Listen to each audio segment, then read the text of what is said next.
अब 15,000 के अराउंड ये तीन तगड़े फोन देखने को मिल जाते हैं। Vivo का T4X वर्सेस iQOO का G10X वर्सेस Realme का P3। लिया कौन सा जाए, क्योंकि तीनों में कुछ कुछ चीजें डिफरेंट देखने को मिल जाती है। अभी आपको ऐसा लगेगा कि Vivo T4X versus iQOO G10X करते हो तो कुछ भी डिफरेंस नहीं होगा। नहीं, एक दो चीजों के अंदर डिफरेंस है जो आगे मैं आपको बताऊंगा। बट बेस्ट कौन सा है तीनों के अंदर? गेमिंग के अंदर हमने टेस्ट किया, बैटरी लाइफ हमने टेस्ट की, सॉफ्टवेयर हमने टेस्ट किया, कौन सा ज्यादा स्मूथ चलता है ये भी हमने टेस्ट किया। सारी चीजें वीडियो के अंदर आपको पता चल जाएगी। देखो, सबसे पहले बात जब प्राइस की आती है, तीनों भी अंडर 15 के आपको देखने को मिल जाएंगे। हाँ, यहाँ पे iQOO और Vivo ये Realme से थोड़े सस्ते आपको देखने को मिल जाएंगे। ये ऑफर्स के ऊपर भी डिपेंड करता है, बट लगभग 1-1.5 का इनके अंदर डिफरेंस आपको देखने को मिल जाएगा। बाकी रही बात डिजाइन की, डिजाइन लैंग्वेज किसकी बेटर यहाँ पे देखने को मिल जाती है। देखो, तीनों के जो बैक है ना, ये हमें प्लास्टिक ही देखने को मिल जाते हैं। तीनों की भी साइड फ्रेम ये हमें प्लास्टिक ही देखने को मिल जाती है। और ये दोनों भी Vivo और जो iQOO के फोन है ना, ये लाइट के कांटेक्ट में जब आते हैं, इनके ऊपर ना बैक के ऊपर अलग सा पैटर्न क्रिएट होता है जो दिखने में डेफिनेटली डिफरेंट फील होता है। और Realme का जो बैक है ना, ये गेमिंग जैसे यहाँ पे वाइब देता है। और हाँ, थोड़ा ज्यादा ही ग्लॉसी है, तो फिंगर के वगैरह निशान इसके ऊपर ज्यादा आते हैं एज कम्पेयर टू iQOO और Vivo। और स्पेशली जो iQOO है ना, उसका जो बैक है ये मैट फिनिश टाइप देखने को मिलता है। तो यार ये मुझे अच्छा लगा इन दोनों के कंपैरेटिवली। बाकी इन हैंड फील तीनों की भी यहाँ पे अच्छी और सॉलिड यहाँ पे देखने को मिल जाती है। तीनों भी फोन हाथों से स्लाइड वगैरह यहाँ पे नहीं होते। हाँ, यहाँ पे वेट में डिफरेंस है। Vivo लगभग 208 ग्राम के आसपास है, iQOO 204 ग्राम के आसपास देखने को मिल जाता है, जबकि Realme 194 ग्राम के आसपास देखने को मिल जाता है। iQOO और Vivo के अंदर डायरेक्ट 2 सिम का सपोर्ट देखने को मिलता है, हाइब्रिड स्लॉट नहीं है। और हाइब्रिड स्लॉट का सपोर्ट यहाँ पे Realme के अंदर देखने को मिल जाता है। मतलब Realme के अंदर आप एक्स्ट्रा माइक्रो SD कार्ड वगैरह लगाते हो तो स्टोरेज को एक्सपांड कर सकते हो। बाकी रही बात सबसे इंपॉर्टेंट IP रेटिंग की, iQOO और Vivo के अंदर IP64 की रेटिंग देखने को मिल जाती है, जबकि Realme के अंदर IP69 की रेटिंग है। मतलब इस फोन को आप पानी के अंदर यूज कर सकते हो। बट एक चीज ध्यान देने वाली है, वाटर की वजह से लिक्विड डैमेज होता है तो कोई भी कंपनी उसके ऊपर वारंटी नहीं देती, तो जानबूझ के पानी के अंदर डुबाना मत। ओके, Realme के अंदर बेटर IP रेटिंग थी, तो iQOO और Vivo के अंदर ना यहाँ पे आपको डायनेमिक लाइट देखने को मिलती है, तो ये भी ज्यादा प्रैक्टिकल है। जब आपकी नोटिफिकेशन वगैरह आते हैं ना, तो ये लाइट ना चमकती है और इसको आप कस्टमाइज भी कर सकते हो कॉलिंग के लिए, अलग अलग नोटिफिकेशन के लिए, और ये कलर को भी चेंज कर सकती है। और उसके साथ साथ iQOO और Vivo के अंदर मिलिट्री ग्रेड की सर्टिफिकेशन भी देखने को मिल जाती है। मतलब थोड़े से आपको बेटर ड्यूरेबल भी देखने को मिल जाएंगे एज कम्पेयर टू Realme। सो तीनों के अंदर अपने अपने कुछ पॉजिटिव पॉइंट्स यहाँ पे देखने को मिल जाते हैं। बाकी रही बात डिस्प्ले की, क्योंकि यहाँ पे बहुत बड़ा डिफरेंस है। देखो, iQOO और Vivo के अंदर आपको 6.72 inch LCD 120Hz refresh rate के साथ एक फुल HD डिस्प्ले देखने को मिल जाता है, जबकि Realme के अंदर यहाँ पे आपको 6.67 इंच 120Hz रिफ्रेश रेट के साथ एक AMOLED डिस्प्ले यहाँ पे आपको देखने को मिल जाता है। और जितने मैंने यहाँ पे ना ब्राइटनेस को चेक किया, जैसे कि HBM ब्राइटनेस, यहाँ पे iQOO और Vivo के अंदर 1050 निट्स के HBM ब्राइटनेस है, जबकि Realme ने यहाँ पे डिफाइन नहीं किया है। बट जब आप पीक ब्राइटनेस देखते हो तो यहाँ पे Realme के अंदर 2000 निट्स के आसपास देखने मिल जाती है। iQOO और Vivo ने यहाँ पे डिफाइन नहीं की है। बट मैंने आउटडोर में हर्श लाइट कंडीशन के अंदर तीनों के भी डिस्प्ले चेक किए, तीनों के अंदर प्राइस रेंज के अकॉर्डिंग ठीक ठाक विजिबिलिटी यहाँ पे देखने मिल जाती है। तो विजिबिलिटी के रिगार्डिंग यहाँ पे कोई इशू नहीं है। बाकी जितना मैंने यहाँ पे नेटफ्लिक्स के अंदर चेक किया, तीनों के अंदर वाइड वन L1 का सपोर्ट देखने मिलता है, बट HDR10 का सपोर्ट नहीं है। यूट्यूब के अंदर तीनों भी 4K HDR का सपोर्ट यहाँ पे दे पाते हैं। तीनों के अंदर कोई HDR वीडियोस के अंदर लैग वगैरह देखने को नहीं मिलता। तीनों के भी डिस्प्ले ब्राइट फील होते हैं, बट यहाँ पे Realme सबसे ज्यादा ब्राइट फील हो रहा था एज कम्पेयर टू iQOO और Vivo। वैसे यहाँ पे मैंने जितना डिस्प्ले को एक्सपीरियंस किया, जैसे कि कलर्स iQOO और Vivo के अंदर ज्यादा नेचुरल देखने को मिल जाते हैं, जबकि Realme के अंदर हल्के से सैचुरेटेड कलर्स आपको देखने को मिल जाएंगे। Realme के अंदर डीप ब्लैक वगैरह देखने को मिल जाएगा, जो AMOLED डिस्प्ले का पॉजिटिव पॉइंट है। ऐसा डीप ब्लैक वगैरह आपको iQOO और Vivo के अंदर देखने को नहीं मिलेगा। सो डेफिनेटली आप तीनों के भी display side by side compare करते हो, ज्यादातर यूजर्स को Realme का AMOLED वाला डिस्प्ले पसंद यहाँ पे आएगा। बट इनके भी अपने अपने कुछ बेनिफिट्स है, जैसे कि AMOLED के अंदर कलर्स उभर के निकल के आते हैं, डीप ब्लैक वगैरह देखने को मिल जाएगा, और नेचुरल कलर्स यहाँ पे LCD डिस्प्ले के अंदर देखने को मिल जाएंगे iQOO और Vivo के अंदर। और इनके अंदर कभी भी ग्रीन और पिंक लाइन का इशू नहीं आएगा। इसका एक डर कहीं ना कहीं Realme के साथ बना रहेगा, बट आज के टाइम पे इतना बड़ा ग्रीन लाइन का इशू ऐसा कुछ नहीं है। रही बात फिंगरप्रिंट की, iQOO और Vivo के अंदर साइड माउंटेड फिजिकल फिंगरप्रिंट देखने मिलते हैं, Realme के अंदर इन डिस्प्ले वाला है। और जितना मैंने यहाँ पे टेस्ट किया, iQOO वर्सेस Vivo किया तो सेम ही स्पीड था, और फिर मैंने iQOO वर्सेस Realme किया तो यहाँ पे iQOO पहले ओपन कर रहा था, उसके बाद Realme। बट इतना बड़ा डिफरेंस नहीं है। क्या हैप्टिक्स के अंदर डिफरेंस है? तीनों के अंदर नॉर्मल वाले हैप्टिक्स देखने को मिल जाते हैं, मतलब जो वाइब्रेशन मोटर है ना, ये तीनों के अंदर घुर घुर वाली देखने को मिल जाती है। अच्छी बात यह है, तीनों के अंदर हमें ड्यूल स्टीरियो स्पीकर का सपोर्ट देखने को मिलता है। और जितना मैंने यहाँ पे चेक की 19-20 का ही फर्क है, इतना बड़ा तीनों के अंदर डिफरेंस नहीं है। बट अच्छी चीज तो यही है कि इस प्राइस रेंज में ड्यूल स्टीरियो स्पीकर तीनों भी ब्रांड यहाँ पे प्रोवाइड कर रहे हैं। उसके बाद नेटवर्क के अंदर कितना बड़ा डिफरेंस देखने को मिल जाता है। देखो तीनों भी 5G फोन है, तीनों के अंदर ONR का प्रॉपर सपोर्ट देखने को मिल जाता है। रियलमी के अंदर 9 5G के बैंड्स है, जबकि iQOO और Vivo के अंदर 8 5G के बैंड्स यहाँ पे देखने को मिल जाते हैं। डेटा स्पीड तीनों का भी यहाँ पे मस्त निकल के आता है। वाईफाई ब्लूटूथ वर्जन कौन सा यहाँ पे आप चेक कर सकते हो। बाकी रियलमी के साथ ब्लूटूथ 5.2 देखने को मिलता है, बाकी इतना बड़ा तीनों के अंदर डिफरेंस नहीं है।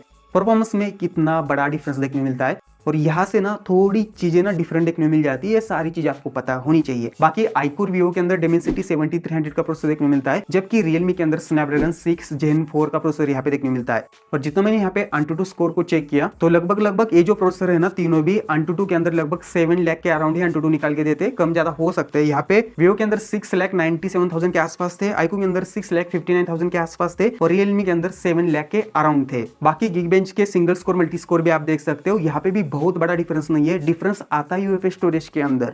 कैसे देखो, रियलमी के अंदर यूएफएस 2.2 देखने को मिलता है, जबकि iQOO और Vivo के अंदर यूएफएस 3.1 देखने को मिलता है। ऐप ओपनिंग जितनी मैंने करके देखी, नॉर्मल ऐप्स के अंदर तो तीनों भी सिमिलर से ही फिल होते, बट कभी कभी हल्के फुल्के iQOO और Vivo पहले ऐप्स को ओपन करते हैं, बट जब हेवी ऐप्स की बारी आती है जैसे कि गेमिंग, वहां पे iQOO और Vivo फटाफट ओपन कर रहे थे गेमिंग को as compare to Realme. But और एक डिफरेंस क्रिएट होता है, वो है कि वीडियो रेंडरिंग के अंदर, तीनों के अंदर मैंने एक सेम वीडियो क्रिएट किया VN ऐप के अंदर। उसके बाद वीडियो का कुछ पार्ट मैंने स्लो डाउन किया, एक्सपोर्टिंग सेटिंग पे गया, तीनों को भी मैंने 4K 30 FPS और हाई बिटरेट के अंदर सेम टाइम पे वीडियो को एक्सपोर्ट पे लगा दिया। तो यहाँ पे सबसे पहले फिनिश किया iQOO ने 4 मिनट 7 सेकंड के बाद, उसके बाद Vivo ने 4 मिनट 10 सेकंड के बाद। मतलब इतना बड़ा डिफरेंस नहीं था iQOO और Vivo के अंदर, डिफरेंस था रियलमी के अंदर 4 मिनट 50 सेकंड लगे रियलमी को।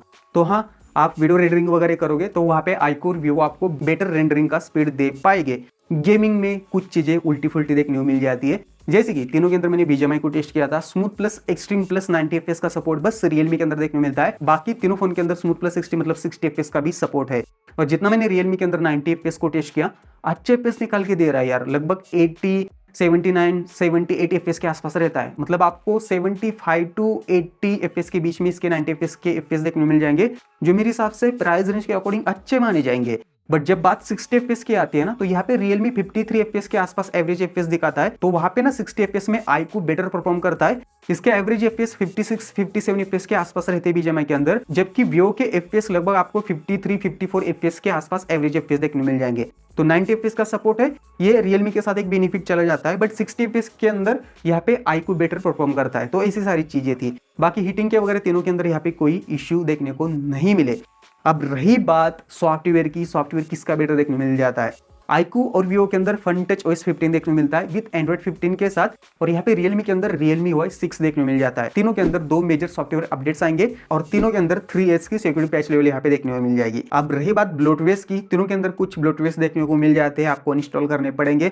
तीनों के अंदर इनके कुछ सिस्टम एप्स है, उनके भी नोटिफिकेशन आपको बंद करके रखने पड़ेंगे। अब बात आती है स्मूथनेस की, तो डेफिनेटली यहाँ पे iQOO और Vivo की smoothness as compare to Realme यहाँ पे बेटर देखने को मिल जाती है। वैसे रियलमी के अंदर भी इतनी बड़ी इशू नहीं है, बट थोड़ा सा फास्ट फोन आप यूज करते हो ना, तो रियलमी के अंदर हल्की सी जिटरनेस देखने मिलती है यूएफएस स्टोरेज 2.2 के वजह से। बाकी फीचर्स की बात करें, तीनों के अंदर बहुत सारे फीचर्स भी देखने मिल जाते हैं, जैसे कि ऑलवेज ऑन डिस्प्ले तीनों के अंदर है, बट परमानेंट वाला नहीं है, कुछ सेकंड के बाद ये बंद हो जाता है। तीनों के अंदर ऑलवेज ऑन डिस्प्ले के बहुत सारे मोड भी देखने मिल जाते हैं। तीनों के अंदर लॉक स्क्रीन कस्टमाइजेशन देखने मिल जाता है। बट रियलमी के अंदर आप टेक्स्ट को ना बैकग्राउंड के पीछे डाल सकते हो, बट इसके अंदर वो एक्स्ट्रा ऑर्डिनरी जो पल्स थीम है ना, वो नहीं है। बाकी बहुत सारे फीचर रियलमी यूआई के साथ भी देखने मिल जाते हैं। बाकी हाँ, तीनों के अंदर आप बेसिक एनिमेशन कस्टमाइजेशन वगैरह कर सकते हैं, जैसे कि रियलमी के अंदर फिंगर के एनिमेशन कस्टमाइजेशन करना, और Vivo और iQOO के अंदर आप चार्जिंग के एनिमेशन वगैरह यहाँ पे कस्टमाइज कर सकते हैं। रही बात AI की फीचर्स की, तीनों के अंदर सर्कल टू सर्च का फीचर देखने मिलता है। तीनों के अंदर स्क्रीन को आप ट्रांसलेट भी यहाँ पे कर सकते हैं।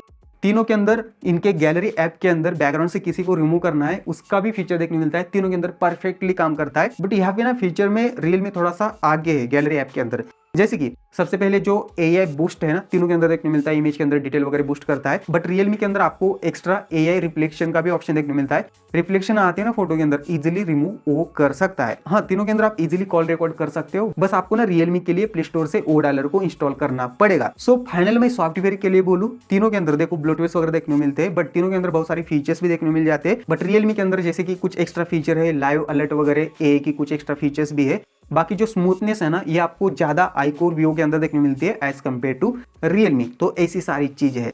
बैटरी के अंदर चीजें कैसी देखने मिलती है। iQOO और Vivo के अंदर 6500 mAh की बड़ी बैटरी है, तो Realme के अंदर 6000 mAh की बड़ी बैटरी देखने मिल जाती है। जितना मैंने iQOO और Vivo को टेस्ट किया, आराम से 7 to 11 आवर के बीच में ऑन स्क्रीन देगा, आराम से 2 दिन तक ये फोन चल सकता है। और Realme भी आपको लगभग 7 to 10 आवर के बीच में ऑन स्क्रीन दे सकता है। बाकी जो चार्जिंग स्पीड है ना, Realme के साथ 45 वाट का चार्जर देखने मिलता है, जबकि iQOO और Vivo के अंदर 44 वाट का चार्जर देखने मिलता है। Realme लगभग 1 आवर 20 मिनट्स के आसपास चार्ज हो जाता है, जबकि iQOO और Vivo लगभग आपको 1 आवर 40 मिनट्स के ऊपर लगाते हैं फुल चार्ज होने में। सो बैटरी लाइफ तीनों की भी यहाँ पे आपको मस्त देखने मिल जाती है। बट किसके कैमरास मस्त है, सारे कैमरा स्पेक्स यहाँ पे देख लेना, सारी चीजें मैं मॉनिटर के ऊपर एक्सप्लेन करता हूँ।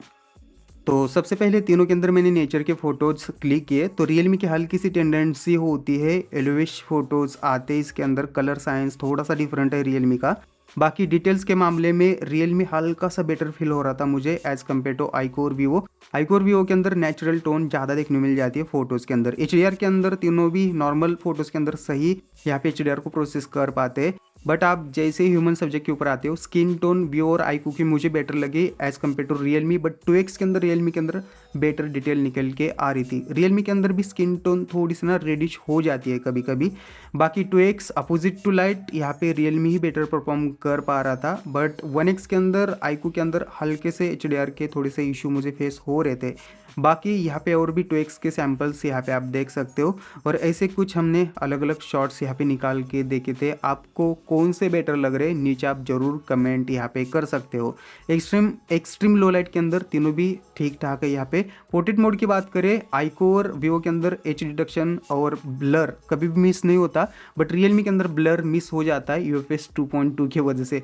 कभी कभी फटाफट फोटो लेते हो तो ये प्रोसेस ही नहीं कर पाता, तो ये रियलमी को फिक्स करना चाहिए। इवन रियलमी के अंदर रेड स्टोन भी ज़्यादा देखने मिलती है फोटोज़ के अंदर पोर्ट्रेट मोड के अंदर, ये भी रियलमी फिक्स कर सकता है। बाकी सेल्फी मुझे तीनों की भी यहाँ पे अच्छी लगी, बट एज डिटेक्शन यहाँ पे फिर से iQOO और Vivo का बेटर था। तो तीनों के अंदर आप 4K 30fps में वीडियो शूट कर सकते हो। ऐसी कुछ ये वीडियो क्वालिटी यहाँ पे देखने को मिल जाती है। और रनिंग करने के बाद यहाँ पे स्टेबलाइजेशन आप चेक कर सकते हो, ऐसा कुछ स्टेबलाइजेशन भी देखने को मिलता है। फोकस की बात करें तो ऐसा कुछ फोकस है तीनों के अंदर। हाँ, iQOO और Vivo के अंदर सिंगल माइक ही देखने को मिलता है, तो उस माइक की क्वालिटी कैसी है यहाँ पे भी आप चेक कर लेना। बाकी 1080p की बात करें, यहाँ पे iQOO और Vivo के अंदर 1080p 30fps ही देखने मिलता है, जबकि Realme 1080p 60fps तक वीडियो को शूट कर सकता है। यहाँ पे opposite to light video quality कुछ ऐसी है यहाँ पे देखने को मिल जाती है। स्टेबलाइजेशन वगैरह यहाँ पे आप चेक कर सकते हैं। बाकी यार एक्सपोजर हैंडलिंग, बाकी सारी कलर करेक्ट बाकी एक्सपोजर हैंडलिंग कलर्स वगैरह यहाँ पे आप चेक कर सकते हो। फोकस की बात करें, फोकस ऐसा कुछ तीनों के अंदर देखने को मिलता है। अब आते हैं कंक्लूजन के ऊपर, तीनों में से आपको बाय कौन सा करना चाहिए। कंक्लूजन बहुत ही ज़्यादा सिंपल है। देखो, आपका बजट 15,000 है ना, तीनों भी बेस्ट फोन देखने को मिल जाते हैं, बट कुछ बेसिक डिफरेंस के साथ देखने को मिल जाते हैं। जैसे कि आप iQOO और Vivo पहले देखते हो, इनमें क्या डिफरेंस है। इनमें इतना भी बड़ा डिफरेंस नहीं है, बट यहाँ पे ना कुछ बेसिक चीज़ों के अंदर डिफरेंस है। जैसे कि गेमिंग, यहाँ पे iQOO के अंदर आपको मॉन्स्टर मोड देखने को मिल जाएगा, इसकी वजह से 60fps में ये बहुत ही ज़्यादा स्टेबल है as compare to Vivo। But लोग ना Vivo को ज़्यादा जानते हैं एज कम्पेयर टू iQOO। तो आपको ना इन दोनों में से एक फ़ोन लेना है तो आपको Vivo का ही फ़ोन लेना है तो आप Vivo के साथ जा सकते हो, और आपको iQOO का फ़ोन लेना है विद बेटर गेमिंग परफॉर्मेंस तो आप iQOO के साथ जा सकते हो। बट आप Realme versus iQOO versus Vivo करते हो तो डेफिनेटली यहाँ पे कुछ चीज़ों के अंदर डिफरेंस देखने को मिल जाता है। जैसे कि यहाँ पे आप सबसे पहले परफॉर्मेंस देखते हो तो यहाँ पे बेटर परफॉर्मेंस आपको ना iQOO और Vivo के अंदर देखने को मिल जाएगी, मतलब डेली यूजेस वाली, और उसके साथ साथ एनिमेशन वगैरह इन दोनों फोन के अंदर बेटर देखने को मिलते हैं as compare to Realme। But Realme के अंदर आपको बेटर डिस्प्ले देखने को मिल जाता है, जैसे कि डीप ब्लैक कलर्स वगैरह आपको मस्त देखने को मिल जाएंगे। तो इन दोनों फोन के अंदर आपको वीडियो वॉचिंग का एक्सपीरियंस मॉडरेट लेवल का यहाँ पे देखने को मिल जाएगा LCD डिस्प्ले होने की वजह से। बट इन दोनों फोन के साथ आपको 6500 mAh की बड़ी बैटरी देखने को मिलती है, तो डेफिनेटली Realme से हल्की सी बेटर बैटरी लाइफ आपको एक्स्ट्रा इन दोनों फोन के अंदर देखने को मिल जाएगी।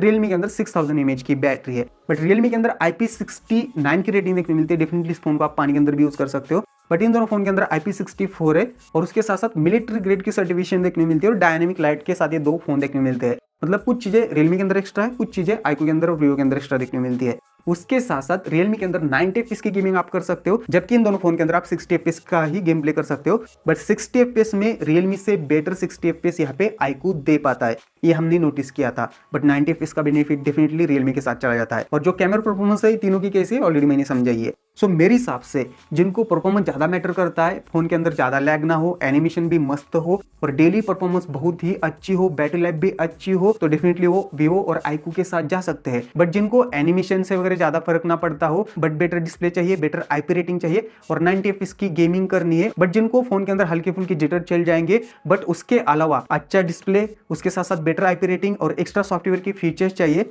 तो वो Realme के साथ जा सकते हैं। सो ऐसा कुछ ये ओवरऑल वीडियो था। आई होप सो सारी चीज़ आपको समझ में आई होगी।